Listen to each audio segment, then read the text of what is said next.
Hello friends, welcome to the success Kendra. Friends देखिए, आज इस सेशन में हम लोग बिहार दरोगा की जो भर्ती वर्ष 2023 में 1275 पदों पर आई हुई है, जिसका एग्जाम जो होगा 17 दिसंबर 2023 को होगा। जी हाँ फ्रेंड्स, बिहार दरोगा 1275 पोस्ट का एग्जाम 17 दिसंबर 2023 को 2 शिफ्ट में लिया जाएगा। बहुत ही कम समय आपके पास रह गया है। लगातार कंटेंट हमारे चैनल के माध्यम से उपलब्ध कराया जा रहा है, सभी को बेहतरीन तरीके से रिविजन कर लीजिएगा। देखिए, आज इस सेशन में हम लोग एडुटेरिया का जो नया प्रैक्टिस बुक वॉल्यूम 2 आया हुआ है, यहाँ पर आप देख सकते हैं एडुटेरिया बिहार दरोगा वॉल्यूम 2। इसमें टोटल 15 प्रैक्टिस सेट्स हैं। आज इस सेशन में हम लोग सेट नंबर 14 को डिस्कस करेंगे। इससे पहले ऑलरेडी मैंने आपको सेट नंबर 1 से लेकर के सेट नंबर 13 तक को पूरी डिटेल में एक्सप्लेनेशन के साथ कवर कराया हुआ है। जिन्होंने भी नहीं देखा है ज़रूर देख लीजिएगा, लिंक आपको डिस्क्रिप्शन बॉक्स में सभी वीडियोज़ का मिल जाएगा। चैनल पर अगर आप पहली बार विजिट कर रहे हैं तो चैनल को सब्सक्राइब कर लीजिए और जो बगल में बेल आइकन है, घंटी का निशान है, उसको ज़रूर दबा लीजिएगा, ताकि जब भी बिहार दरोगा भर्ती 2023 से संबंधित कोई भी इंपॉर्टेंट वीडियो अपलोड किया जाए तो उसका नोटिफिकेशन सबसे पहले आपके पास पहुंच जाए। तो चलिए फ्रेंड्स, बिना देरी किए हुए सेशन आज का स्टार्ट करते हैं। पहले प्लीज़ सभी लोग एक बार सेशन को जल्दी से लाइक कर दीजिए और जब सेशन समाप्त हो जाएगा पूरा सेट लगा लीजिएगा, तो इसे कम से कम एक ग्रुप में अवश्य ही शेयर कर दीजिएगा। फ्रेंड्स, जैसे मैंने आपको बताया कि आज इस सेशन में हम लोग बिहार दरोगा की जो नई भर्ती वर्ष 2023 में 1275 पदों पर आई हुई है, जिसका एग्जाम जो होगा 17 दिसंबर 2023 को लिया जाएगा। उसके लिए एडुटेरिया का जो नया प्रैक्टिस बुक वॉल्यूम 2 आया हुआ है, उसके सेट नंबर 14 को हम लोग डिस्कस करेंगे। थोड़ा सा मैं जूम कर देता हूँ फ्रेंड्स, ताकि प्रश्न जो है आपको स्पष्ट रूप से दिखाई दे। आज के सेशन का यानी कि एडुटेरिया वॉल्यूम 2 बिहार दरोगा प्रैक्टिस सेट नंबर 14 का पहला प्रश्न पढ़िए। देखिए, पहला प्रश्न है कि निम्नलिखित में से कौन सा ऑपरेशन राजस्व खुफिया निदेशालय द्वारा शुरू किया गया है। अगर आप आंसर पहले से जानते हैं तो आंसर कमेंट में देकर के बताते चलेंगे। साथ ही साथ जो भी मैं एक्सप्लेन करूंगा उसको ध्यानपूर्वक अवश्य सुनिएगा। इससे क्या होगा कि एक प्रश्न के साथ साथ आपके 2 से 3 प्रश्न जो है कवर होते चलेंगे। अब यहाँ पर देखिएगा, कौन सा ऑपरेशन जो है राजस्व खुफिया निदेशालय के द्वारा शुरू किया गया है, तो यह ऑपरेशन ब्रॉडर स्वर्ड है। ब्रॉडर स्वर्ड, SWORD, ठीक है ना, ब्रॉडर स्वर्ड है। यह यूएसए और भारत के राजस्व खुफिया निदेशालय के द्वारा शुरू किया गया है। क्यों शुरू किया गया है? तो अवैध ड्रग्स शिपमेंट को रोकने के लिए। ऑप्शन डी इसका राइट आंसर हो जाएगा। चलिए दूसरा प्रश्न देखिएगा। दूसरा प्रश्न है कि DSSAR मिशन के तहत किस देश के DSSAR उपग्रह सहित कुल 7 उपग्रहों को इसरो द्वारा सफलतापूर्वक अंतरिक्ष में भेजा गया। तो देखिए, ये टोटल 7 उपग्रहों को इसरो के द्वारा सफलतापूर्वक भेजा गया है। किसके द्वारा? तो PSLV, यहाँ मैं लिख देता हूँ PSLV C56 के द्वारा, ठीक है ना। और ये DSSAR का फुल फॉर्म क्या है? तो इसका फुल फॉर्म है डुअल स्पीड, ठीक है ना, dual speed synthetic aperture radar. Clear है ना। और यह DSSAR उपग्रह जो है ये कहाँ का है? तो ये सिंगापुर का है। ऑप्शन ए राइट आंसर हो जाएगा। देखिए, ICC विश्व कप 2023 के ब्रांड एम्बेसडर कौन है? ICC विश्व कप 2023 का समापन भी हो चुका है। यह ट्रॉफी जो है ऑस्ट्रेलिया ने जीता है 6ठी बार, भारत को हरा करके फाइनल में। और जो विनर टीम है यानी कि ऑस्ट्रेलिया को 4 मिलियन USD की राशि प्रदान की गई है, और जो रनर अप है उसको 2 मिलियन USD की राशि प्रदान की गई है। फाइनल जो मैच हुआ था भारत और ऑस्ट्रेलिया के बीच, इसमें प्लेयर ऑफ द मैच रहे थे ट्रेविस हेड ऑस्ट्रेलिया के, और प्लेयर ऑफ द टूर्नामेंट रहे थे भारत के विराट कोहली, ठीक है ना। तो यहाँ पर देखिए, शाहरुख खान जो थे ये ICC विश्व कप 2023 के ब्रांड एम्बेसडर थे। देखिए, जल संरक्षण योजनाओं में निम्नलिखित में से कौन सा राज्य अग्रणी है? अब यहाँ पर देखिएगा, जल संरक्षण योजनाओं में पूछा गया, यानी कि जल संरक्षण योजनाओं को लागू करने में जो सबसे अग्रणी राज्य है ये महाराष्ट्र है। वैसे अभी जल स्रोतों की गणना की गई थी, उसमें सबसे ज़्यादा वाटर बॉडीज़ वाला जो राज्य है ये पश्चिम बंगाल है, और सबसे कम वाटर बॉडीज़ वाला जो राज्य है ये सिक्किम है। लेकिन इस जल संरक्षण योजनाओं को लागू करने में अग्रणी राज्य महाराष्ट्र रहा है। चलिए अगला प्रश्न है। और देखिए, मैं आपको बता दूं फ्रेंड्स कि 2008 से लेकर के अब तक जितने भी बिहार दरोगा में प्रश्न पूछे गए हैं उनको हमने सब्जेक्ट वाइज अलग अलग वीडियो में आपको कवर कराया हुआ है। हिस्ट्री के प्रश्नों को अलग वीडियो में, पॉलिटी के प्रश्नों को अलग वीडियो में, ज्योग्राफी के प्रश्नों को अलग वीडियो में, और साइंस के प्रश्नों को अलग वीडियो में। अगर आपने नहीं देखा है तो देखिए, बहुत कम समय बचा हुआ है, बेहतरीन तरीके से आपका रिवीजन हो जाएगा। साथ ही साथ ये एडुटेरिया का जो वॉल्यूम 2 अभी हम लोग कवर कर रहे हैं, इसमें टोटल 15 सेट है। सभी 15 सेट का मैंने करंट अफेयर्स एक ही वीडियो में कवर करा दिया। कल ही मैंने कवर कराया था। करीब 300 से ज़्यादा करंट अफेयर्स के प्रश्न हैं, उनको एक बार ज़रूर देख लीजिएगा। चलिए, स्वच्छ सर्वेक्षण रिपोर्ट 2022 के अनुसार 1 लाख से कम जनसंख्या श्रेणी में सबसे स्वच्छ शहर किसे घोषित किया गया है? देखिए, 1 लाख से कम जनसंख्या श्रेणी में सबसे स्वच्छ शहर जो है ये पंचगनी को घोषित किया गया है। वर्तमान में नीति आयोग के उपाध्यक्ष कौन है? नीति आयोग के वर्तमान में उपाध्यक्ष डॉक्टर सुमन के बेरी हैं। नीति आयोग के सीईओ अभी वर्तमान में कौन है? तो वी.आर. सुब्रमण्यम हैं। नेक्स्ट क्वेश्चन करेंगे कि जायद तलवार 2023 नौसेना अभ्यास भारत और किस देश के बीच आयोजित किया गया? तो यह जायद तलवार आपको याद रखना है किसके बीच है? तो भारत और यूएई के बीच, यानी कि संयुक्त अरब अमीरात के बीच का एक नौसैन्य अभ्यास है। देखिए, विश्व प्रेस स्वतंत्रता सूचकांक, ठीक ना, 2023 में भारत का स्थान पूछा गया है। वर्ल्ड प्रेस फ्रीडम इंडेक्स 2023 यह जारी किया जाता है रिपोर्टर्स विदाउट बॉर्डर्स के द्वारा, और इसमें भारत का स्थान जो है वो आपसे पूछा जा रहा है, जो कि 161वां है। प्रथम स्थान पर इसमें नॉर्वे रहा है, नॉर्वे। चलिए, अगला प्रश्न है कि वर्ष 2023 में अंतर्राष्ट्रीय जैव विविधता दिवस किस तिथि को मनाया गया? देखिए, जैव विविधता दिवस जो है यह प्रत्येक वर्ष 22 मई के दिन मनाया जाता है, ठीक है ना। इंटरनेशनल बायोडाइवर्सिटी डे जो है यह 22 मई के दिन मनाया जाता है, और इस वर्ष इसका थीम क्या था? तो from agreement to action build back biodiversity. इससे भी आप ध्यान रखेंगे, थीम भी पूछा जा सकता है। चलिए, अगला प्रश्न है फ्रेंड्स, वीडियो पसंद आ रहा है तो प्लीज़ लाइक ज़रूर किया करें। आपका एक लाइक हमें मोटिवेट करता है।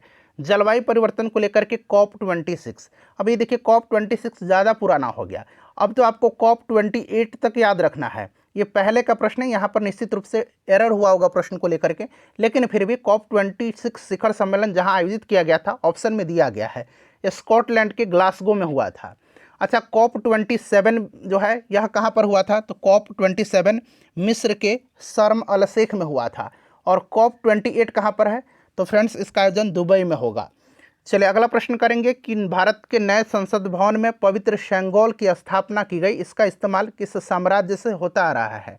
देखिए, जो नया संसद भवन है इसका आकार कैसा है? तो त्रिकोणाकार है, ठीक है ना, और इसके वास्तुकार बिमल पटेल हैं। नाम याद रखेंगे, त्रिकोणीय इसका आकार है। और ये जो सेंगोल है इसकी स्थापना की गई है इसमें, जो कि यह चोल साम्राज्य से होता आ रहा है। स्थानीय स्वशासन चोलों की प्रमुख विशेषता थी, ध्यान रखिएगा, ठीक है ना।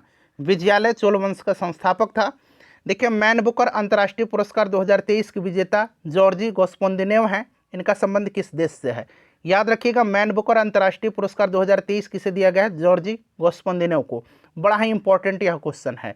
ये बुल्गारिया के हैं, ठीक है ना, और टाइम शेल्टर के लिए इनको यह अवार्ड दिया गया है। देखिए, पहला वैश्विक बौद्ध शिखर सम्मेलन कहाँ आयोजित किया गया? चूँकि यह पहला है इसीलिए इम्पोर्टेंट है। तो पहला वैश्विक बौद्ध शिखर सम्मेलन का आयोजन नई दिल्ली में किया गया। ध्यान रखिएगा, कहाँ पर? नई दिल्ली में। निम्नलिखित में से कौन सी योजना केंद्र सरकार द्वारा जारी किया गया है? तो इस योजना का नाम क्या है? तो याद रखेंगे, यह योजना जो है लखपति दीदी योजना है। यह योजना, इसका उद्देश्य क्या है? तो महिलाओं को अपने गाँवों में सूक्ष्म जो उद्यम है उसको शुरू करने के लिए प्रोत्साहित करना है। चलिए, अगला प्रश्न है पोषण भी और पढ़ाई भी। पोषण भी पढ़ाई भी अभियान जो है यह निम्नलिखित में से किस मंत्रालय के द्वारा जारी किया गया है? तो यह मंत्रालय कौन सा है जो पोषण भी और पढ़ाई भी अभियान शुरू किया है? तो यह महिला एवं बाल विकास मंत्रालय के द्वारा जो है जारी किया गया है। हाउ प्राइम मिनिस्टर्स डिसाइड पुस्तक के लेखक कौन है? तो इसको लिखा है नीरजा चौधरी ने। चलिए, उसके बाद देखिएगा कि अखिल भारतीय शिक्षा समागम 2023 का उद्घाटन प्रधानमंत्री नरेंद्र मोदी द्वारा कहाँ किया गया? ध्यान रखेंगे, अखिल भारतीय शिक्षा समागम 2023 का उद्घाटन किसने किया है? तो प्रधानमंत्री नरेंद्र मोदी जी ने। कहाँ पर किया है? तो इसे भी आप जरूर ध्यान रखिएगा, कहाँ पर किया है? तो नई दिल्ली में किया है। चलिए, अगला प्रश्न है हमारा कि पीएम यशस्वी छात्रवृत्ति के तहत ओबीसी, ईबीसी और गैर अधिसूचित खानाबदोश और अर्ध घुमंतू जनजाति श्रेणी के 9 से 12 कक्षा तक के कितने मेधावी छात्रों को केंद्र सरकार के द्वारा छात्रवृत्ति प्रदान किया जाएगा? तो फ्रेंड्स, यह कितने छात्र जो हैं जिनको छात्रवृत्ति प्रदान किया जाएगा? तो ध्यान रखिएगा, 15,000 छात्र हैं, 15,000 छात्र। देखिए, उसके बाद देखिए, किस देश के राष्ट्रपति ने प्रधानमंत्री नरेंद्र मोदी को grand cross of the order of honour से सम्मानित किया है? देखिए, ध्यान रखिएगा, grand cross of the order of honour, ये Greece, option A right answer हो जाएगा। ग्रीस की राजधानी एथेंस है, और एक अवार्ड पापुआ न्यू गिनी के द्वारा दिया गया है। Grand companion of the order of लोगोहू, ठीक है ना, ये पपुआ न्यू गिनी का अवार्ड है जो कि प्रधानमंत्री मोदी जी को दिया गया है। चलिए उसके बाद देखिएगा कि हाल ही में भारत ने किस अफ्रीकी देश के साथ स्थानीय मुद्राओं में व्यापारिक लेन देन शुरू किया है। तो यह देश जो है यह तंजानिया है। कौन सा देश? तंजानिया है। चलिए विश्व बैंक के द्वारा निम्नलिखित में से किस दक्षिण एशियाई देश में अपनी पहली सड़क सुरक्षा परियोजना की शुरुआत की है? तो फ्रेंड्स ये किया है बांग्लादेश में। कहाँ पर? बांग्लादेश में किया है, ध्यान रखेंगे। चलिए हाल ही में व्यापार एवं वाणिज्य मंत्रालय के द्वारा जारी आंकड़ों के अनुसार भारत का सबसे बड़ा व्यापारिक भागीदार देश कौन सा है? तो सबसे बड़ा जो है व्यापारिक भागीदार देश ये यूएसए है, ठीक है ना, यूएसए, ध्यान रखिएगा यूएसए है। उसके बाद ये हाल ही में एप्पल कंपनी ने किस बैंक के साथ साझेदारी करके भारत में अपना पहला क्रेडिट कार्ड लॉन्च करने की योजना बनाई है? तो ये एचडीएफसी के साथ। किस कंपनी के साथ? तो एचडीएफसी के साथ।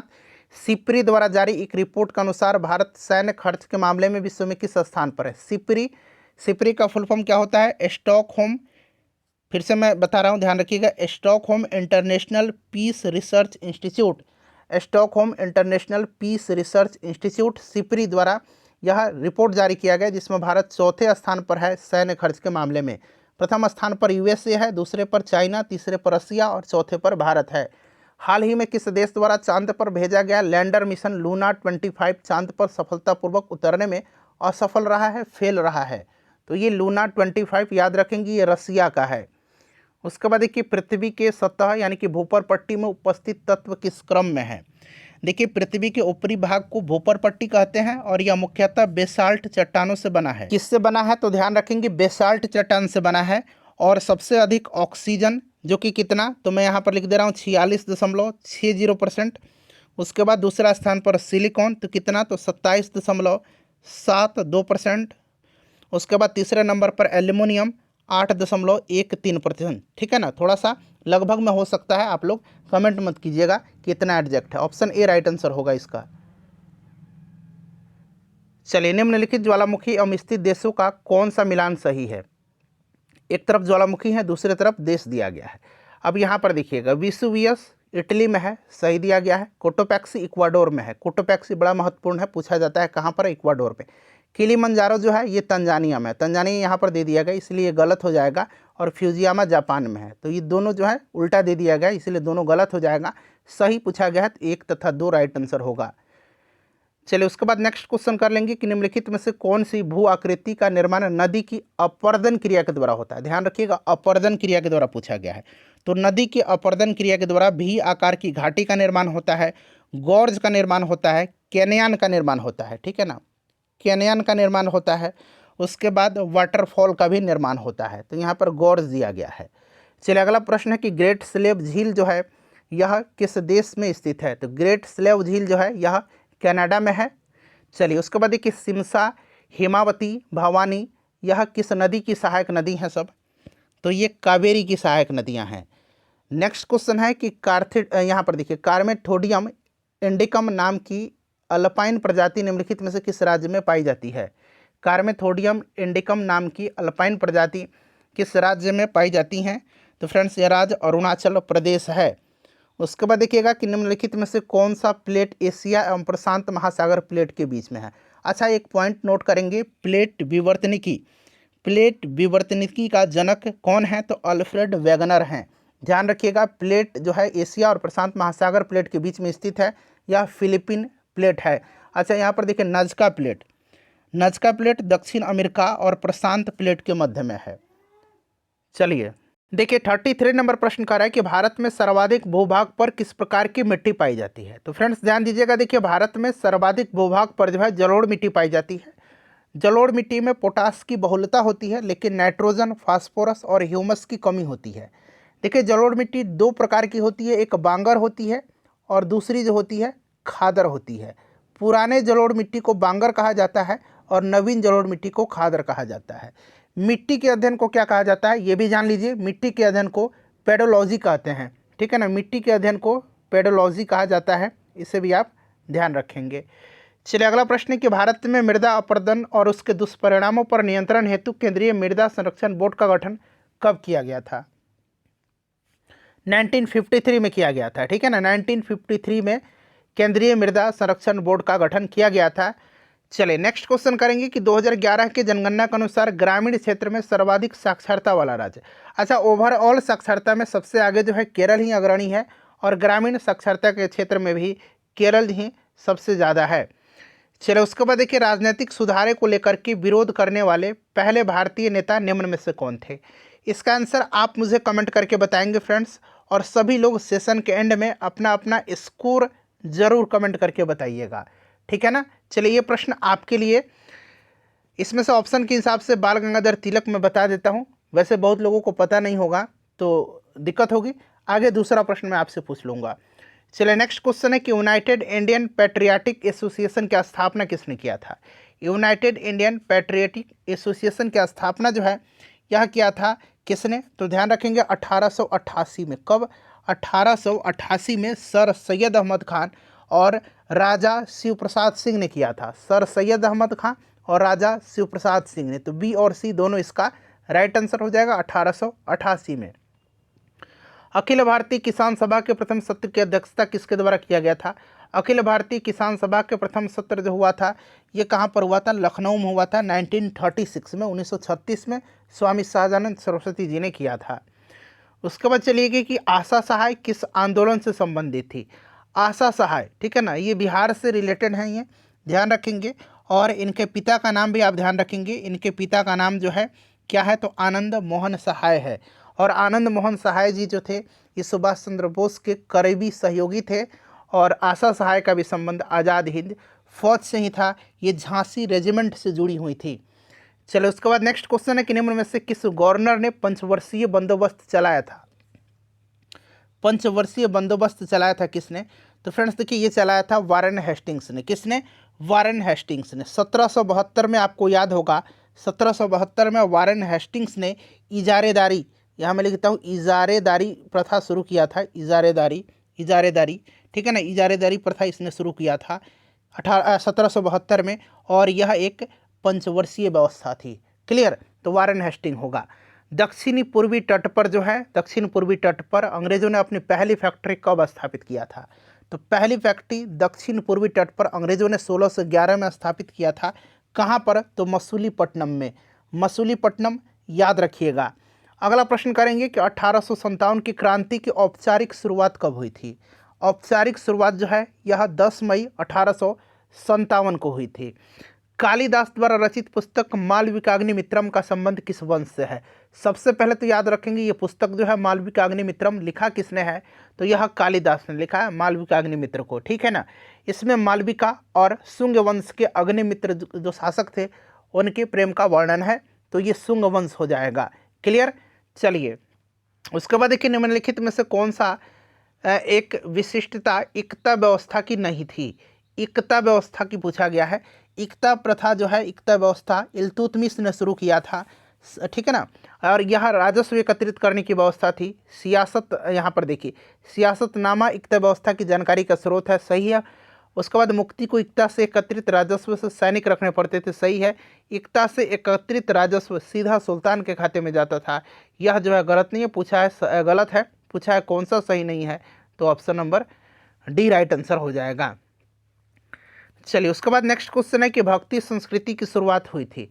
भक्ति संस्कृति की शुरुआत पूछा गया। देखिए वैसे आपको याद होगा भक्ति आंदोलन, ठीक है ना, भक्ति आंदोलन की शुरुआत जो है ये 6ठी शताब्दी में हुई थी।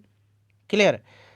भक्ति आंदोलन की शुरुआत 6ठी शताब्दी में जो है हुई थी, और कहाँ पर, तो तमिल क्षेत्र में हुई थी, जो कर्नाटक और महाराष्ट्र में फैल गई थी। और भक्ति आंदोलन का विकास 12 अलवार वैष्णव संत और 63 नैनार शैव संतों ने किया था। भक्ति आंदोलन दक्षिण भारत से उत्तर भारत में रामानंद के द्वारा लाया गया था। ये पॉइंट याद रखेंगे। यहाँ पर भक्ति संस्कृति पूछा गया है, तो भक्ति आंदोलन ही भक्ति संस्कृति है, तो यह 15वीं 16वीं शताब्दी इसका राइट आंसर हो जाएगा। चलो उसके बाद देखिए निम्न में से कौन सा स्थल घग्गर एवं उसकी सहायक नदियों के घाटी में स्थित है, तो फ्रेंड्स यहाँ बनावली है। अच्छा बनावली कहाँ पर है ये आप मुझे कमेंट करके बताइए। बनावली कहाँ पर है ये मुझे आप कमेंट करके बताइए, ठीक है ना, अभी कमेंट करके तुरंत बताइए। लोथल भोगवा नदी के तट पर है, और मोहनजोदाड़ो जो है यह सिंधु नदी के तट पर है, और हड़प्पा रावी नदी के तट पर है। चलो उसके बाद देखिए, वर्ण व्यवस्था से संबंधित पुरुष सूक्त मूलतः पाया जाता है। तो ये पुरुष सूक्त का उल्लेख जो है ऋग्वेद के 10वें मंडल में है, ऋग्वेद के 10वें मंडल में है, याद रखिएगा आप, ठीक है ना। वर्ण व्यवस्था यहीं पर है। चलो उसके बाद देखिएगा कि निम्नलिखित में से कौन सा स्थान गडकरी विद्रोह का केंद्र था। गडकरी विद्रोह हुआ था कहाँ पर, तो महाराष्ट्र के कोल्हापुर में हुआ था, ठीक है ना। कोल्हापुर में हुआ था कब, तो 1844 में, याद रखिएगा 1844 में। उसके बाद देखिए, दिए गए विकल्पों में सर्वप्रथम किस कॉलेज की स्थापना हुई थी। तो इसमें से बताना है कि सर्वप्रथम किस कॉलेज की स्थापना हुई थी। तो सबसे पहले जो है ये हिंदू कॉलेज की स्थापना हुई थी। कब हुई थी हिंदू कॉलेज की स्थापना, तो 1817 में हुई थी। किसने किया था, तो राजा राम मोहन राय ने किया था। मेयो कॉलेज की स्थापना याद रखेंगे, यह 1875 में हुई थी, ठीक है ना। चलिए आइए 50 नंबर प्रश्न करते हैं अब, कि हिंदू विधवा पुनर्विवाह अधिनियम किस वर्ष पारित किया गया था। हिंदू विधवा पुनर्विवाह अधिनियम किस वर्ष पारित किया गया था, तो 1856 में। इसमें विद्यासागर जी की काफ़ी महत्वपूर्ण भूमिका रही थी। दाचीगम राष्ट्रीय उद्यान जो है ये किसके संरक्षण से जुड़ा हुआ है, दाचीगम जम्मू कश्मीर में है, ये हांगुल से जुड़ा हुआ है। सरकार द्वारा जैव विविधता अधिनियम को कब पारित किया गया। जैव विविधता अधिनियम पारित कब हुआ था, तो जैव विविधता अधिनियम 2002 में, 2002 राइट आंसर होगा। पर्यावरण संरक्षण अधिनियम 1986 में, याद रखिएगा आप। देखिए, निम्न में से किस वृक्ष को कल्प वृक्ष के नाम से जाना जाता है। कल्प वृक्ष के नाम से इनमें से किसको जाना जाता है, तो नारियल को कल्प वृक्ष के नाम से जाना जाता है।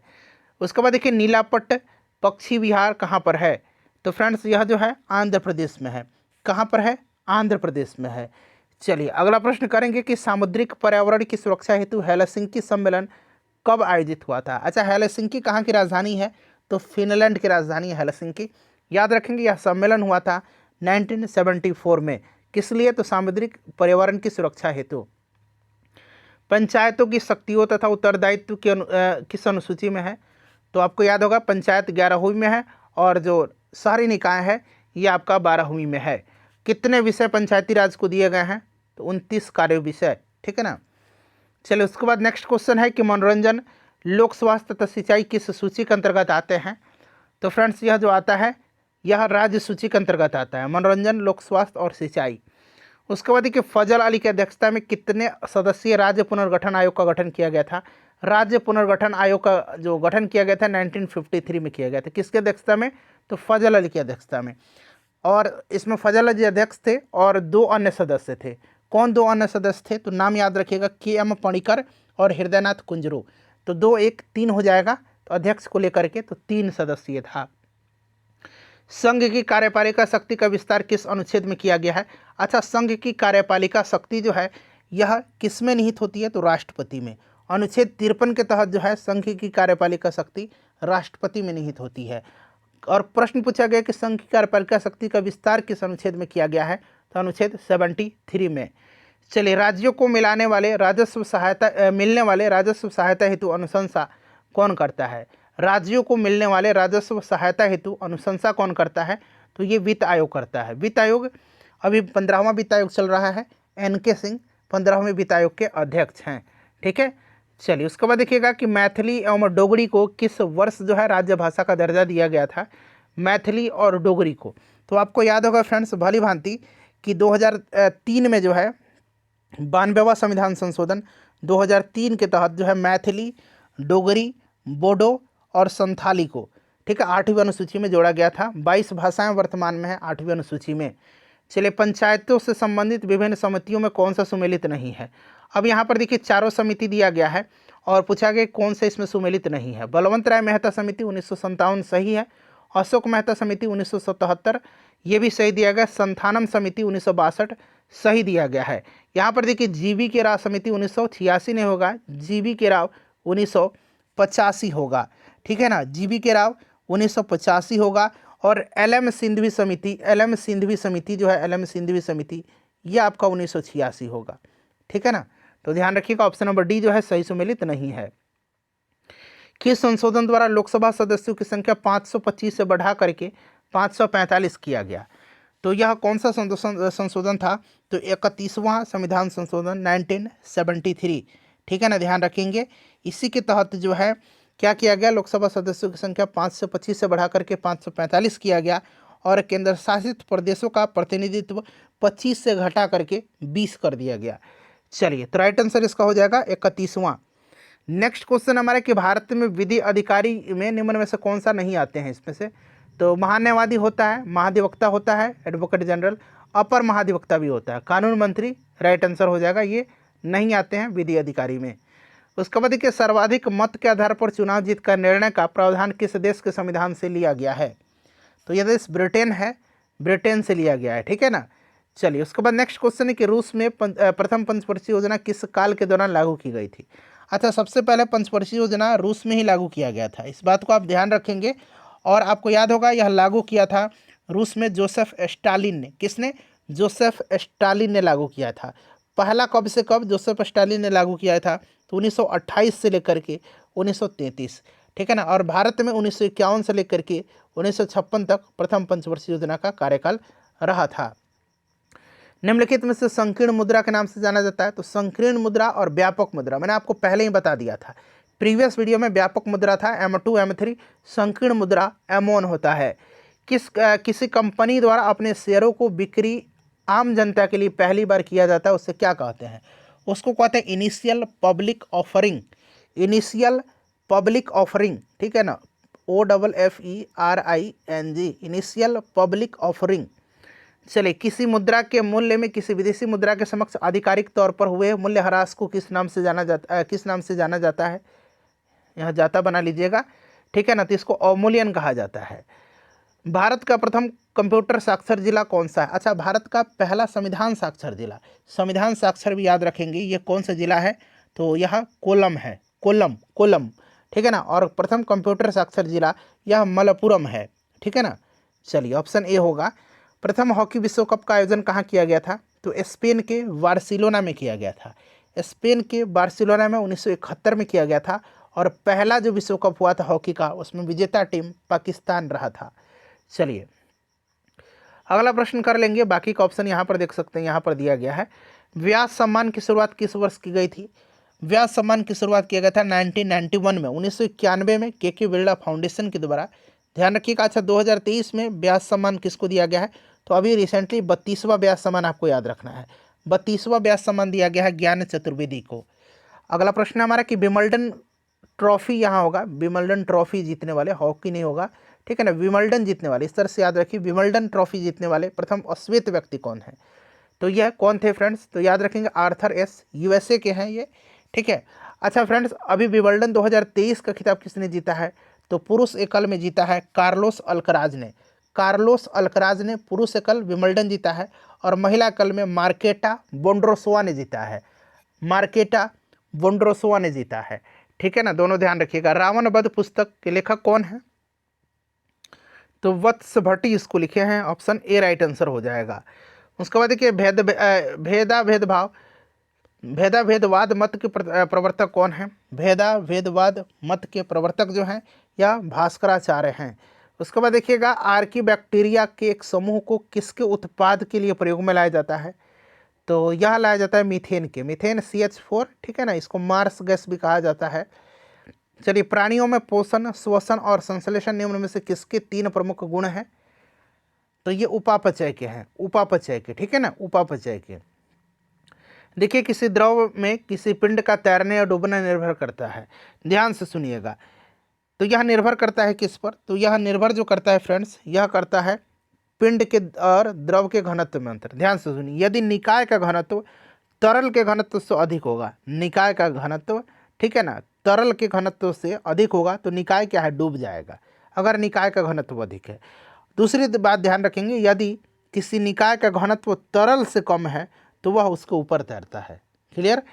चलिए, उसके बाद देखिएगा कि निम्नलिखित में से कौन सी सदिश राशि है? तो इसमें से सदिश राशि आपसे पूछा गया है कि कौन सी सदिश राशि है। तो यहाँ पर देखिए, रेखीय विस्थापन, कोणीय वेग और चुंबकीय तीव्रता, 1, 2 और यहाँ पर 4 बना लीजिए, ठीक है ना। 1, 2 और 4 इसका राइट आंसर हो जाएगा, जो कि ऑप्शन नंबर सी में है। चलो, उसके बाद देखिएगा कि निम्नलिखित में से कौन सी तरंग प्रति फोटोन अधिकतम ऊर्जा ले जाती है? तो इसमें से एक्स किरण हो जाएगा, एक्स किरण, रोंगजन ने खोज किया था इसके। एक तार में बहती धारा एवं विभवांतर प्रत्येक को दुगुना बढ़ा दिया जाए तो विद्युत शक्ति का मान क्या होगा। आपने पढ़ा होगा P = V × I होता है। कह रहा है कि विद्युत धारा का भी मान डबल और विभवांतर का भी मान डबल, तो ऑब्वियसली 4 गुना बढ़ जाएगी। ठीक है ना, आप देख सकते हैं यहाँ डबल करिए तो ये 4 गुना हो जाएगी। ठीक है ना। प्रतिरोध के संदर्भ में निम्नलिखित में से कौन सा कथन सही है। प्रतिरोध के संदर्भ में देखिए, प्रतिरोध हमेशा क्षेत्रफल के विरोध कार्यमानुपाती होता है, बिल्कुल ये सही दिया गया है। और क्या होता है, प्रतिरोध हमेशा लंबाई के अनुक्रमानुपाती होता है, यहाँ पर ये भी स्टेटमेंट सही दिया गया। तो पहला और दूसरा सही हो गया। तीसरा जरा गौर फरमाइए, प्रतिरोध हमेशा तापमान के अनुक्रमानुपाती होता है। जैसे जैसे तापमान बढ़ता है ना, प्रतिरोधकता बढ़ता है, जैसे जैसे तापमान बढ़ेगा प्रतिरोधकता का मान बढ़ता है, इसीलिए प्रतिरोध भी बढ़ता है। क्लियर। तो प्रतिरोध हमेशा तापमान के अनुक्रमानुपाती होगा। जैसे तापमान बढ़ेगा प्रतिरोधकता बढ़ेगा, और जब प्रतिरोधकता बढ़ेगा तो ऑब्वियसली प्रतिरोध भी बढ़ेगा, इसलिए ये भी सही दिया गया है। तो तीनों के तीनों यहाँ से सही दिए गए, 1, 2 और 3। चलो उसके बाद देखिएगा, किसी पदार्थ का उपचयन यानी कि ऑक्सीडेशन होता है यदि उसमें ऑक्सीजन में वृद्धि हो और क्या, ऑक्सीजन में एक तो हो गया ऑक्सीजन में वृद्धि हो और हाइड्रोजन का ह्रास हो। ठीक है ना। तो 1 और 4 इसका राइट आंसर होगा, जो कि ऑप्शन नंबर सी में है। निम्नलिखित में से कौन सा एक उच्चतम मात्रा में हाइड्रोजन आयन देता है। ठीक है, H+ आयन बताइए। तो फ्रेंड्स राइट आंसर इसका क्या हो जाएगा, अमाशय रस। ठीक है ना, अमाशय रस इसमें से उच्चतम मात्रा में हाइड्रोजन आयन देता है। चलिए, निम्नलिखित में से आपका कौन सा अधातु ठोस अवस्था में मिलता है। अधातु पूछा गया, नॉन मेटल, तो ये बोरॉन है, बोरॉन राइट आंसर होगा। निम्नलिखित में से कौन सा तत्व शीघ्र संक्षारित होता है, तो लोहा होता है। लोहा संक्षारित होता है, इनकी लोहा पर जंग लगता है, और जंग से बचाने के लिए लोहे पर जिंक की परत चढ़ाई जाती है, जिंक की, जिसको कि हम लोग गैल्वेनाइजेशन कहते हैं, हिंदी में इसको यसद लेपन कहते हैं। चलिए उसके बाद नेक्स्ट क्वेश्चन है कि आयनिक यौगिक के बारे में कौन सा सही है। आयनिक यौगिक के बारे में इसमें से सही जो है, इनमें से कोई नहीं राइट आंसर हो जाएगा, क्योंकि उनका गलनांक और क्वथनांक उच्च होता है। चलिए, अयस्क में मिले अशुद्ध पदार्थ को कहते हैं, तो इसको क्या कहते हैं, गैंग कहा जाता है अशुद्ध पदार्थ को। कौन इसमें से बहुकोशिकीय यानी कि मल्टी सेलुलर जीव हैं, तो मल्टी सेलुलर इसमें से जो होगा वो आपका कवक हो जाएगा। ठीक है, बाकी ये अमीबा, बैक्टीरिया और पैरामीशियम एक कोशिकीय जीव है। ठीक है ना, बहुकोशिकीय कवक है, और बाकी यहाँ पर जो दिए गए हैं ये एक कोशिकीय हैं। चलिए, सूची 1 को मिलान करना है, एक तरफ ग्रंथि है और सूची 2 में हार्मोन है। अग्नाशय से आपका ग्लूकेगॉन हार्मोन स्रावित होता है। ठीक है ना, इंसुलिन भी स्रावित होता है। पीयूष ग्रंथि से आपका क्या हो जाएगा, आपका अब2 उत्तेजक हार्मोन हो जाएगा। क्लियर ना। उसके बाद अधिवृक्क, तो यहाँ पर आपका हो जाएगा ये कार्टिसोल, और वृक्क से विटामिन डी हो जाएगा। चलिए मिला लीजिएगा इसको अब आप लोग। अगला प्रश्न कर लेंगे अब, यहाँ से है। चलिए 87 के बाद आपका 89 हम लोग किया था ना, हाँ ये 89 नंबर 90 नंबर क्वेश्चन था। ठीक है, 90 नंबर था, 90 के बाद 91 नंबर क्वेश्चन यहाँ से है। चलिए, निम्नलिखित में से कौन से पादपों के मुख्य अवशोषक अंग हैं, तो अवशोषक अंग पूछा गया तो जड़ और पत्ती होता है, option number C right answer हो जाएगा। देखिए, पुष्प के विभिन्न भागों में निम्नलिखित में से कौन सा सम्मिलित नहीं है, तो बाह्य दल, पंखुड़ी, पुंकेसर, स्त्रीकेसर सब होता है ना, मूलांकुर नहीं होता। मूलांकुर, बीजपत्र और बीजांड, यहाँ में लिखता हूँ मूलांकुर, बीजपत्र और बीजांड, ये किसके भाग होते हैं, तो ये बीज के भाग होते हैं। मूलांकुर, बीजपत्र और बीजांड, ये बीज के 3 भाग होते हैं, तो ये बीज का भाग है, यह पुष्प का नहीं है। कौन सी पादप गतिविधियां तापमान में परिवर्तन से प्रभावित होती है, प्रकाश संश्लेषण ऑब्वियसली होगा, श्वसन भी होगा, और खनिजों का अवशोषण सभी हो जाएगा। उसके बाद देखिएगा कि एम्फीसाइमा निम्नलिखित में से किससे प्रभावित करता है, तो यह मुख्यतः फेफड़ा को प्रभावित करता है। चलिए, उसके बाद देखिएगा प्रदूषण के कारण होता है, धुआं वगैरह से। निम्नलिखित में से कौन सा शारीरिक अंग श्वसन क्रिया में भाग नहीं लेता है, श्वसन क्रिया में बोमन संपुट नहीं लेगा, क्योंकि बोमन संपुट जो है यह उत्सर्जन प्रणाली का एक अंग है। ठीक है ना, उत्सर्जन प्रणाली का अंग है, और यह स्तनधारी के गुर्दे की कार्यात्मक इकाई नेफ्रॉन जो होती है उसमें एक कप जैसी संरचना होती है। तो यह जो है यह श्वसन क्रिया से नहीं उत्सर्जन से संबंधित है, बोमन संपुट। चलिए उसके बाद देखिए इन 95 प्रश्नों में से सबसे पहले अपना स्कोर बता दीजिए, सेशन को लाइक कर दीजिए और इसको शेयर कर दीजिए। तब तक मैं मैथ और रीजनिंग का जो प्रश्न होता है ना, ये 4-5 मैं आपको बता देता हूँ। मैथ के ही प्रश्न है, 60% इसका राइट आंसर हो जाएगा। 97 का देखेंगे तो इसका भी आपका हो जाएगा कितना, 16 मिनट 40 सेकंड हो जाएगा, ठीक है ना, नहीं इसका 16 मिनट हो जाएगा। एक बार मैथ के प्रश्नों को आप लोग सॉल्व करिएगा। इसका जो राइट आंसर हो जाएगा आपका ऑप्शन सी हो जाएगा। उसके बाद 98 के बाद यहाँ से देख लीजिए 99 यहाँ पर दिया गया है। 99 का राइट आंसर 30 हो जाएगा, और 30 और 100 का 6 घंटा जो होगा इसका राइट आंसर हो जाएगा।